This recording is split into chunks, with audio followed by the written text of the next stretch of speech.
Background info. My husband and I, late 28 male and female, have lived next to Jack and Jill for 2 years. We have a son who's young grammar school age, and they have 2 kids who are similar age, but a little bit older. All the kids go to the same elementary school, and I used to see Jack in the car rider lane. Unfortunately, our neighborhood is relatively close to the school, so the school bus does not pick up here. We have to walk or drive our kids to school. Jack and Jill have constantly had loud fights ever since they moved here. And by fights, I mostly mean Jill would scream at Jack and kick him out of the house on a weekly basis. Normally, he would sleep in his car and come back inside in the morning after she leaves for work. Jill works as a CNA at a nearby hospital, the 6 a.m. to 6 p.m. shift. Jack worked from home, like I do, which let him take the kids to school. Well, after this last fight, Jack packed up all his stuff and left, flying back home to his mother in a different country. Jill recently came to me saying she has no one to watch her kids from roughly 5 a.m. to 7 p.m. She asked if she could send them over in the morning, have me watch them, feed them breakfast, and then take them to school, and then later pick them up and feed them dinner and watch them until she gets off work. I explained to her that being expected to be a second parent to 2 kids is not something I'm interested in. I asked how much she'd be willing to pay, and she said she expected me to just do it for free since she has no friends and no one else to ask. She also asked if I would watch them on the weekends so she could pick up extra shifts. Otherwise, she won't be able to pay the rent. I told her absolutely not, and that she's insane to think I'd agree to something so unreasonable when we aren't even friends, and our kids aren't. My husband thinks I was an idiot, and that we could offer to at least help sometimes for the kids' sake. My stance is that we both knew she wouldn't do the same for us if the roles were reversed, since Jill isn't really a nice person. Am I the idiot for not helping my neighbor with her kids after her husband left? Heck, the husband left the country to get away from her. Also, you don't need a rocket scientist to determine why she has no friends. Guess you're finding out why such a demanding, bullying woman is getting divorced and has no one in her corner. Not the idiot. Stay far away from this lady. The audacity. The entitlement is mind-boggling. You can offer help, as in bringing over a meatloaf here and there so they got something to eat, but not full-time babysitting for her kids. She'll latch on and never let go. Yeah, and just why didn't you have a martini, extra dry, shaken, not stirred, with an olive, ready for her when she showed up at your door? Tell her, I hope you can find a sitter who meets both your expectations and budget. Your husband may have a good heart, I get that. But then again, I presume that the bulk of the work falls upon OP, and perhaps he hasn't thought fully through the financial implications. But especially if you believe that Jill wouldn't do it for you, no, just no. Agree. We all know that if OP's husband volunteers to have the kids, occasionally, it'll very quickly become the permanent 5 days a week that this woman wants. Every day will be some kind of emergency or desperate need, or she'll just dump the kids on the doorstep and drive off before OP can say no. And it won't be the husband picking up any of the slack. OP will be voluntold to deal with it all. This lady reminds me a lot of the woman who lived down the street from me and who hired me to babysit her son while she was at work for $200 a month and expected me to clean her house and her cat's litter boxes, do the dishes, and cook breakfast and lunch for her son every day. OP, do you even know how much parents pay for the kind of service she's asking of you? Your neighbor is insane. My brother, 26, got married last Saturday. There are 3 of us in total. I'm the oldest, 27 male. The newlywed is the middle child, and our little brother is 21. At one point, I hated middle brother's partner. The 2 of them had bonded over some rough times they both experienced and were self-medicating together. I made it known I disapproved of the relationship and thought he was a bad influence. My brother and I didn't speak without arguing for probably a good 2 years. That's all changed now. His partner has been sober for many years and has become a close friend of mine and our little brother. We both gave toast speeches, and in Little Brothers, he said, "I can say there are 4, our last name, brothers, now instead of just 3. It was a very touching sentiment. After all the speeches were given, my wife pulled me aside kind of angrily and asked what I thought about them. I said that they were lovely. It turns out she was mad that when little brother gave a speech at mine and her wedding, he didn't insinuate that she was the first daughter of the family or anything like that. She said that his speech had mostly been focused on me, whereas his speech tonight was focused equally on both spouses and the future of their lives together. I brushed this off and said she needed to stop reading into things so much. About 20 minutes later, I see her looking similarly angry during a conversation with little brother. I walked over to try and stop this myself, but I saw our other brother and his new husband coming over, so he must have caught wind of what was happening as well. The two of us are very protective over our youngest sibling, so middle brother comes out the gate swinging, asking why she's bugging him. It all devolved pretty quickly. It didn't cause a scene, as everyone was trying to keep it hush-hush, but my wife cried when she was asked to leave, which attracted some attention. She asked me to come back to the hotel room with her, and I refused. I wanted to continue celebrating. She was furious and said this was just another way I was letting my brothers walk all over her, and that I was excusing them for not giving her a chance. Since then, she and I really haven't spoken, so I need some outside perspective. Indeed, my brothers aren't nearly as close to her as we are to the new addition to our family, but that's just how these things go sometimes. Am I the idiot? Not the idiot. Your wife was 100% wrong to do this at the wedding. Resentment is the biggest killer of relationships.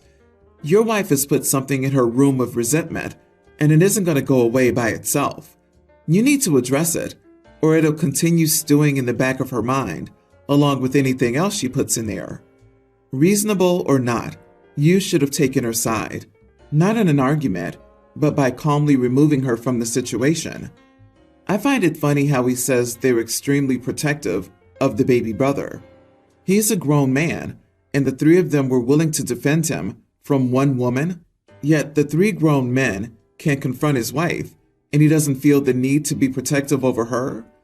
That tells me where his priorities are, and it isn't with her. Everyone's the idiot here.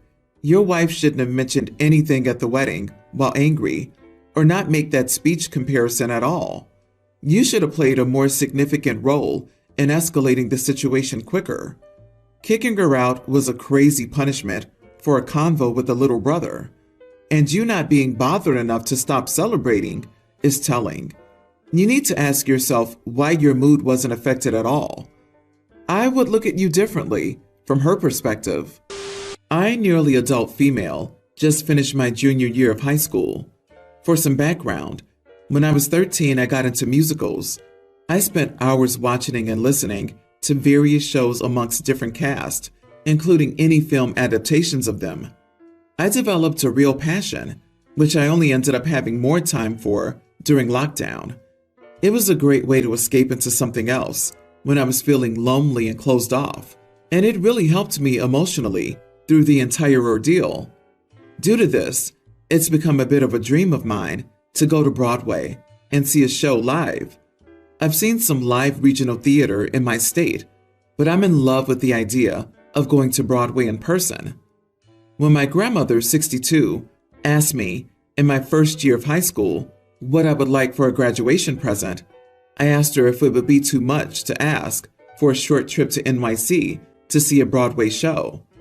She told me that if everything had calmed down by then, she would love to take me, saying I deserved something big and would love to return to New York. She went once years ago on a business trip. I got incredibly excited and would talk about it on and off with my grandmother as the years went by. However, recently plans have changed. I was on the phone with my grandmother the other night, and the trip came up. She asked me if I'd been saving up for my ticket. I asked what she meant, because I thought that the trip was a gift, and that it meant my ticket would be paid for. She told me the trip was a gift, but I needed to pay my way. She said it wouldn't be fair for me to be paid for and my brother and cousins not to be. I asked why my brother and cousins would be coming, because the original plan was just me, her, and my mom. She said she's been inviting her other two daughters and their kids, and that, of course, she's told my mom to invite my brother because she wants to take the trip as a family. I managed to get her off topic, and then we finished the phone call. I don't want my entire family to come. It would be too chaotic and impossible to organize any of them. Almost none of my mother's family is capable of being on time for things. I also don't want my little brother going because he's a tween and very loud and disruptive. He can hardly keep still and quiet in a movie theater, much less a Broadway show he wouldn't care anything about. This was also mainly about having a trip with my mother and grandmother, only because I live with my father and see his family more. I really don't want to go on this trip anymore because I don't want it to be more than my mom and grandma, and I really can't afford to buy my ticket or hotel room. I don't have time for a job outside of school and extracurriculars, and my dad won't let me get one. Would I be the idiot if I just said, I don't want to go anymore? Edit.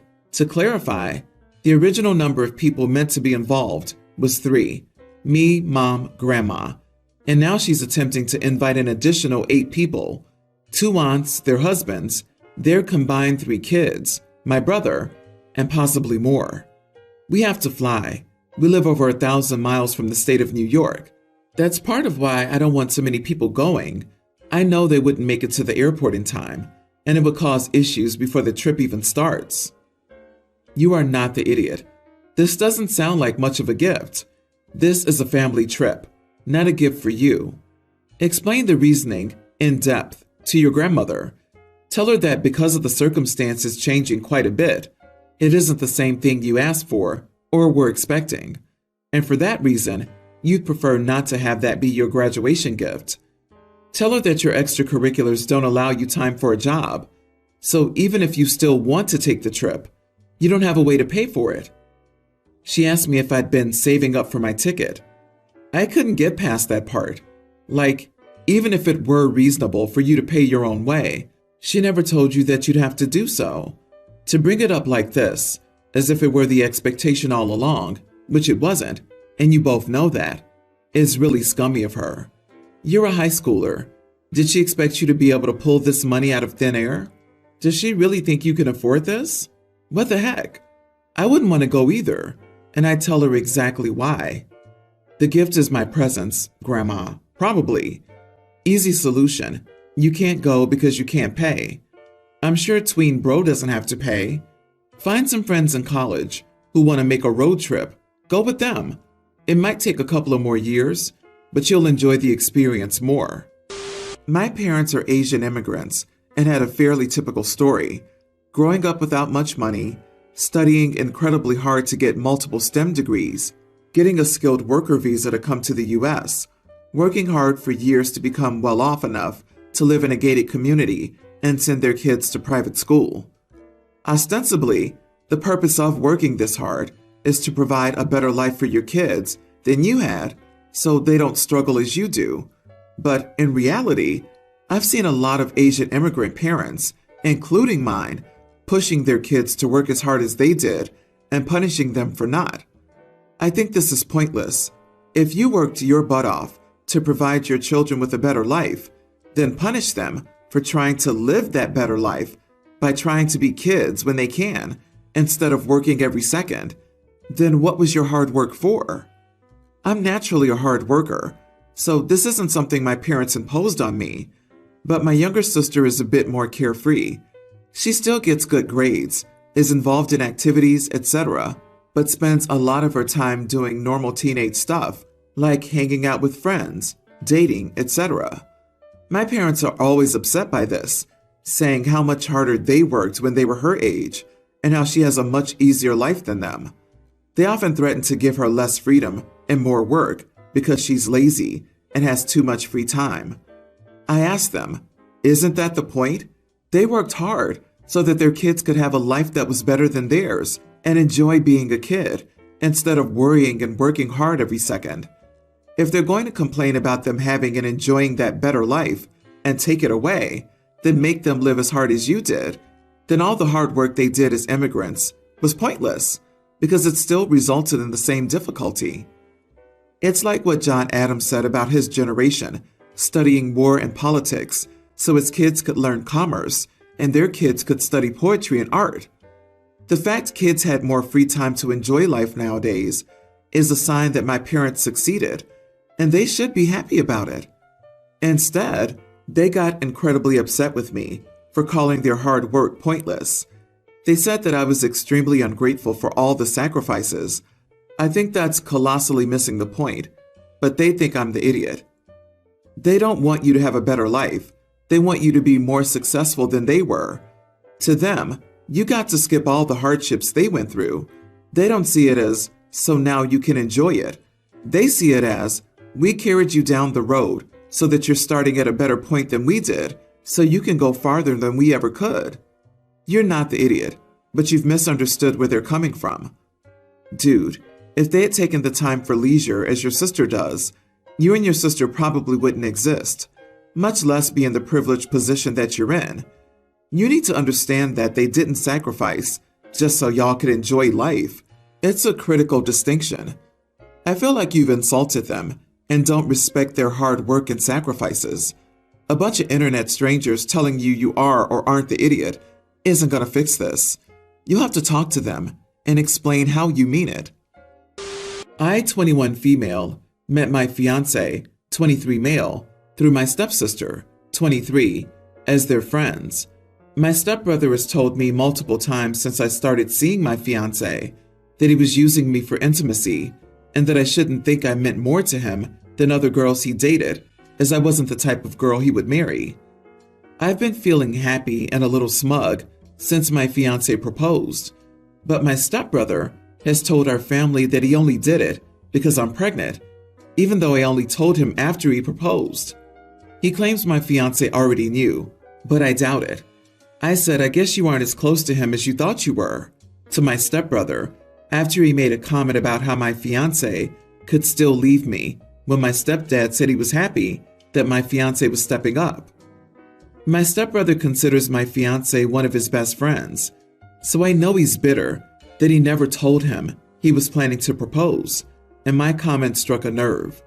He's acting all cranky now and has commented about how I should stop acting so smug because I could still fall flat on my face and how I don't know my fiancé as he does.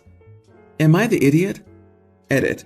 My fiancé tells me to ignore him and says he doesn't know what he's talking about. Not the idiot, but if they're supposedly best friends, I wonder if there's a reason your stepbrother says such things. Wishing you the best, but if your stepbrother continues to make these comments, maybe it's time to ask him exactly why he makes them. Maybe your stepbrother knows her fiancé's been cheating. I can see him choosing loyalty to his friend versus his step-sibling, whom he already warned, who he thinks baby-trapped his friend, or something else, like maybe the stepbrother is secretly in love with the friend. I'm leaning towards everyone's the idiot here, because this whole dynamic sounds extremely immature and petty. A child will soon be involved. Reading this, OP and the stepbrother sound like teenagers. Instead of feeling smug, OP should do some introspection.